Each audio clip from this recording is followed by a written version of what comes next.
Paz do Senhor a todos os irmãos. Eu sou o Bispo Nivon e hoje eu quero falar com você sobre lembrar. Você já esqueceu de algo muito importante que jamais poderia ter esquecido? Às vezes nós esquecemos de coisas importantes para as nossas vidas.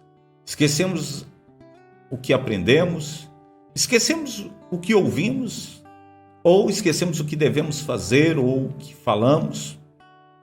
Paulo, falando a Timóteo sobre isso, ele vai falar: lembra-te de Jesus Cristo, ressuscitado de entre os mortos, descendente de Davi, segundo o meu evangelho. O que é que Paulo está falando para Timóteo? Ele está falando: lembra que Jesus ressuscitou dos mortos.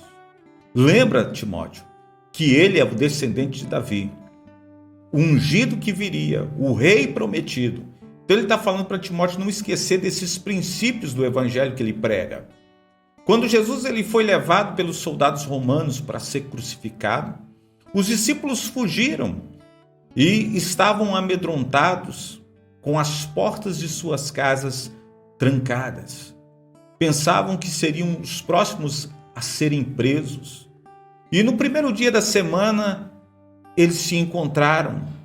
E o único ato de coragem que tiveram foi trancar as portas de suas casas. Entraram para dentro e trancaram as portas. Não sabiam o que pensar, o que tinha acontecido, nem ao menos sabiam o que falar. Mas, como Jesus tinha dito para eles, como Jesus tinha ensinado, Jesus ele não permaneceu, o sepulcro não pôde contê-lo. Nem com o mesmo poder que Jesus veio e removeu a pedra, ele ultrapassou as paredes da casa daqueles homens.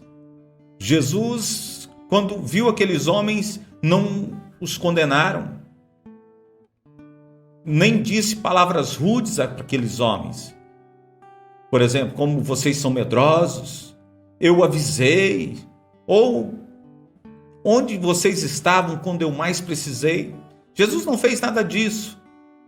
Ele se apresenta com uma mensagem que toca o coração daqueles homens cheios de medo. A paz seja com vocês. Naquele momento, os discípulos se lembraram que tudo que Jesus tinha sido na vida deles e de tudo que ele havia ensinado. Quando ele diz: a paz seja com vocês, a mente deles abriram e eles se lembraram. E depois disso, aqueles homens não eram mais os mesmos. A porta da casa se abriu e eles saíram com uma coragem extraordinária. Seriam perseguidos, expulsos de suas casas e até mesmo seriam mortos por causa de Jesus.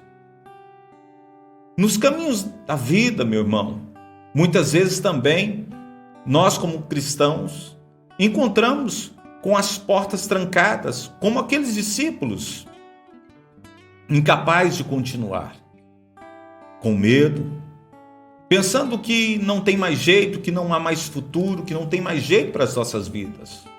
Sem palavras, imaginamos que a esperança se foi, que não há mais esperança. Paulo, perto da sua morte, ele vai encorajar o seu discípulo, Timóteo, como nós vimos no versículo acima. Ele fala para ele escreve aquele jovem discípulo dizendo: a única maneira de abrir a porta é lembrar-se de Jesus, é lembrar de quem ele é lembrar do que ele fez. E eu quero falar para você nesse dia: lembre-se de Jesus quando o medo te paralisar. Lembre-se de Jesus quando os desapontamentos dessa vida são seus companheiros. Lembre-se de Jesus quando a doença vem e a morte se aproxima. E principalmente, lembre-se de Jesus ressuscitado dentre os mortos e que tem o poder para escancarar a porta que te amedronta, para saudá-lo com a maravilhosa mensagem: a paz seja com vocês. Jesus é o único que abre a porta trancada e restaura a esperança para dias melhores. Amém? Louvado seja Deus. Se você gostou desse vídeo, compartilhe com o máximo de pessoas possíveis. Deixe o seu like. Paz do Senhor a todos e tchau.